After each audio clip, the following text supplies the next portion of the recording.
Hi all, AC Dodd here again, and for this week's video I'm going to do something a little bit different because I'm going to talk about ignition modules and electronic ignition.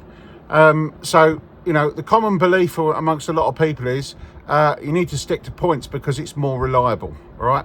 And, you know, the other one I hear is, yeah, but if it breaks down, it leaves you stuck at the side of the road. You know, this is no good because you're stuck. And I just want to talk to you about how much of a, you know, that's kind of a not a true statement, all right? Because when that ignition module goes wrong in your power spark distributor, and this is you know, the modules that I fit in my AC Dodd recurved power spark high power dizzes, you know, I'm just trying to work out people's mentality, because they're quite happy to have points and maybe have a spare set of points in a condenser that they can change at the side of the road. Well, what I wanted to show you was how easy this is to change at the side of the road. So if you have a couple of these and one in the car, and you get stuck at the side of the road and you need to change it, actually it's easier to change one of these than a set of points of a condenser. So what I mean by that is, let's have a look at this video and you can see what I mean. So some of you have heard me talking about changing a module, you know, in regard to, you know, if you've got points and what's easier to change and why you should go for electronic. So I thought I'd show you how difficult it is to change a module rather than the points, because people are always worried that these things, you know, break down and all the rest of it. And yeah, I mean, these things can go wrong. So this particular car has developed a fault on its module after the first 3 weeks of install.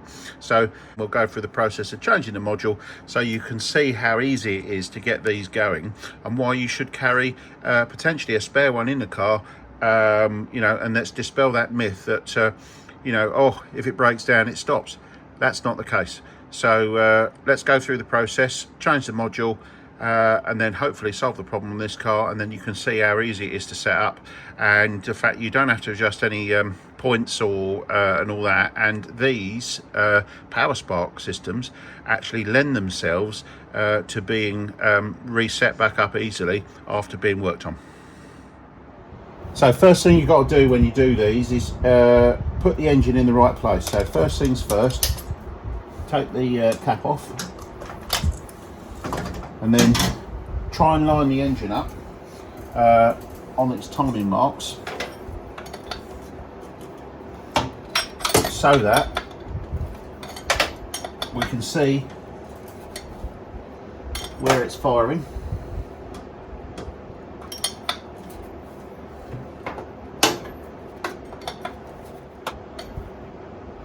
And I've set that at 8 degrees before top dead center. And the idea is that when you check your reluctor in this case should line up with the module. And the reason why I know that is because that's where I'll set the timing. So whenever you do this, just turn the engine round until the point on this reluctor lines up with the magnet. Here we can see that the square reluctor there is turned around in a position where it's pointing at the magnetic pickup in the module. Once you've done that, you're then free to undo the 2 screws and remove the module. Then you can put the new module back in place of it with some heatsink compound on. The only gap you need to set is the reluctor gap, which we'll show you in a minute. And once you've got it all screwed on, put it back together and it will run. It's as simple as that. But what I'm going to do now is show you the whole process of how to actually do that, potentially at the side of the road, so this makes it easy for you. So we'll just drop back to me for this little bit, because you're probably thinking, well, I didn't see any of that. Well, that's okay, because it's going to come up and I'll show you some close-ups. But what I'm basically doing there is turning the engine round to the timing point, which I already know on this engine because I've set it up to 8 degrees. So I've turned the engine round to 8 degrees before top dead center, and that actually moves the reluctor round into that position that was just shown. So if you don't know what your timing setting is and the engine was running okay, that's absolutely fine, because the method I'm going to show you will basically put this back into that same position within a degree or so. All right, so all you need to do is to turn the engine round until that reluctor lines up perfectly like shown in that close-up there. So as soon as it does and the rotor arm is pointing at number 1 cylinder, you can actually look at the timing mark and it tells you what the static timing is. But my point is, if you just turn the engine round until number 1 spark plug lead is obviously aligned with the rotor, and if you look down and you stop turning the engine when the square point lines up with the magnet in the middle of that module as shown, that's all we're trying to achieve. So next thing we do is just disconnect the 2 wires from the distributor. Also disconnect that. Now you could do this in place, but the reality is it's way easier just to nip the dizzy out, because you already know the engine's in the right place. This is actually nice and easy and straightforward. All right, so just undo your dizzy bolt. Dizzy can move around. We don't care about the timing, and the reason why we don't care about the timing is because it's very easy to get this back in the right position. So with the dizzy clamp out, just pull the dizzy straight out. So what we want to do now is take our wires off. The easiest way to do that is just use a screwdriver just to ease them up. Some of these can be tight, and I've actually broken the modules before by pulling the terminals out, but in this case nice and easy, and that's because this is one I've already built. Just use a screwdriver, take them out. You don't have to be very, very strong with these because they're light screws. And once you get them out, the module just lifts out, nice and simply. There we go. So we'll clean up all the compound and we'll get the new one ready to put in. So this is how I'll get my spare modules. I only probably go for 1, maybe 2 a year, and I fit a lot. So the reality is, the modules I buy are the Power Spark. I'll just focus in on that so you can see M5, which is the high energy one, high power one. So we'll take one of those, we'll get that fitted into there, get some heatsink compound on it, and then we'll go through the process of setting it up so you can see how simple it is. So heatsink compound, we've applied it to the new module. All we need to do is pop that in and get it loosely located on its screws, so that we can then do the final positioning. It's also very important when you fit these modules that you've got heatsink compound, because you need heatsink compound to be able to conduct the heat away from the module into the body of the distributor. So if you carry a spare, you just get yourself a few sachets of heatsink compound, which you can pick from Amazon or any place like that, and you just leave that with a couple of sachets in with your spare module. So that you've obviously got the appropriate materials at hand when you do need to change them. All right. Now, the other important thing to understand is if you don't use heatsink compound, what you'll quickly find is the module will overheat and it will cut out and it will stop. All right. So sometimes these units are supplied from the manufacturer, and they're a little bit light on the heatsink compound. So every one that I supply, as you saw there when I took it off, had a liberal coating of heatsink compound on it, because when I take them apart to do the recurve, I put my own compound back on when I reassemble the unit, and that's an important thing to remember. These distributors, as do the original Lucas 65D distributor, do not like running without heatsink compound. So what I've done is I've just basically positioned it, and at the moment the rotor is touching. All right, that's too tight, so we just need to move a gap. Now in order to move a gap, we just simply move back, and the magnetic field will actually try and attract it. So what we try and do is just have a gap, and I try and have the smallest gap I can possibly maintain. And as you turn the screw, sometimes they move.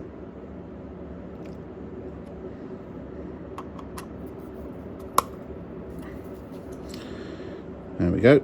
Now that's turning round and not touching, and the gap's even. And I'd say that gap is probably 0.05 of an inch, something like that. That's ideal. The most important aspect of putting these modules back in is to get that reluctor air gap right. So you can, that's liken it to having the points gap correct, okay? But what I'm demonstrating here is you don't need a feeler blade. all right?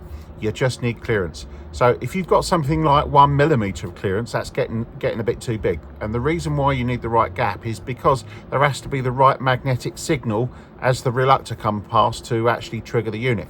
If the gap is too big, what you find with these distributors is they won't start, or if you do get it to start, it'll run, but when it comes back to idle, it'll basically cut out because it'll stop making the signal. So just getting that gap is right. So what I did there is I didn't do any feeler blade, I just did it by eyeball, all right, and just turned it around to make sure that the gap was even and everything was fine. And this is why it makes it so easy. You just put the module in, you just put a tiny gap, and I mentioned 5 thou there, 10 thou would be fine as well, but I went for 5 thou there, screwed it down, and that's it.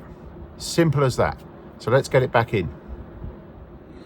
So just in case you're trying to work out how to do it, with these modules, they've got a lovely strong magnetic field. So as I'm turning that round, the magnet is actually holding that in place. See that? That one actually, there you go, it just flicks back because the magnet is able to basically stop that in the right place. So you just position that where the magnet's holding it. Now in this case, that is exactly where I want that to be. So that's where we're going to put it in. So all I've done is I've taken the Dizzy, popped it straight back in, and then we'll just go to Dizzy cam, so to speak. So what I've done, you can see I'm moving the Dizzy around, and you can see the relative magnetic pickup on the module, and we just move it round in the direction of advancing the timing until it just lines up with the point there. That means our timing is perfect. No need to set the timing. Get it all clamped down and it'll run a treat. This is the real beauty of this method. You've obviously got the engine set in the right position. You just put the Dizzy back in, turn it round until that point lines up with the magnetic pickup on the module, and she's timed. It's as simple as that. So if you know what your timing setting is, that's great. If you don't know what your timing setting is, you just take it out with the engine in that position, and then you put it back in the same position and move it until it lines up. As long as the engine hasn't moved, everything's good. Anyway, now we'll get it back in and I'll prove it to you. So, got it all back in, got it clamped down. Obviously positive wire back on the positive of the coil, and the negative cable connects back into the loom in this one. So yeah, let's put the rotor arm back on, put the cap back on, start her up. So with the engine running, I've just strobed it. I'm actually 1 degree out. So you can change the module, pop them back in, and you'll normally be within a 2 degree window. All right, so, and that's without timing. So use that method if you're stuck at the side of the road. So I'm just going to give this a tweak just to get that back optimized, and this job is done. So in running, timing 1 degree out. I was looking for 28 degrees. I put it in, it was 27. So I just gave it one tweak and that's fine. But more importantly, if you're at the side of the road, 1 degree is not going to make any difference. You'll put that in and it will get you home. And that's the important thing. This is very, very straightforward. In fact, these distributors, the only electronic piece in there is one module. No moving parts, nothing to adjust. You just fit the module with the appropriate compound under it, set that little gap, and I did it by eye. And as long as you put it back in without moving the engine from its timing mark, put it back in, line it up as I showed you, she'll fire right up and run. I use this method when I'm converting an engine. I turn the engine round to about 8 degrees because I know that works with my advance curves. And then I take the old Dizzy out, and then I put the new Dizzy in, and then I turn it round in the same way to that point lines up with the module. Put it all back together, lock it down, turn the key, she fires up and runs sweet. I've only got a very small adjustment to make on the Dizzy, you know, in terms of the advance curve. But the reason why I'm showing you this process is pure because it's easy, and it's a fallacy that this is difficult. This is a lot easier to do at the side of the road than sitting there trying to fiddle with points and tiny little screws and all the rest of it, and then set your gap and then worry about, you know, what's your dwell angle and all this. Just fit the module. It's easier. All right. Now, the important thing to understand as well here is I only showed you one way of doing it, because you can also do it without taking the distributor out and just change the module. But I did it in this way because I wanted to show you it was easy, and I wanted to show you that moving the dizzy around didn't make any difference. All right, and the trick here is the engine is in the right position, so you put the dizzy in, line it up, and then it's easy. If you wanted to do it, you take the grill off, leave the dizzy in position, but then you got to worry about trying to get little screws in, and it's all in. It's just, you know, it's a fallacy. Take the dizzy out, your life's a lot easier. All right, so hopefully you found that useful and interesting.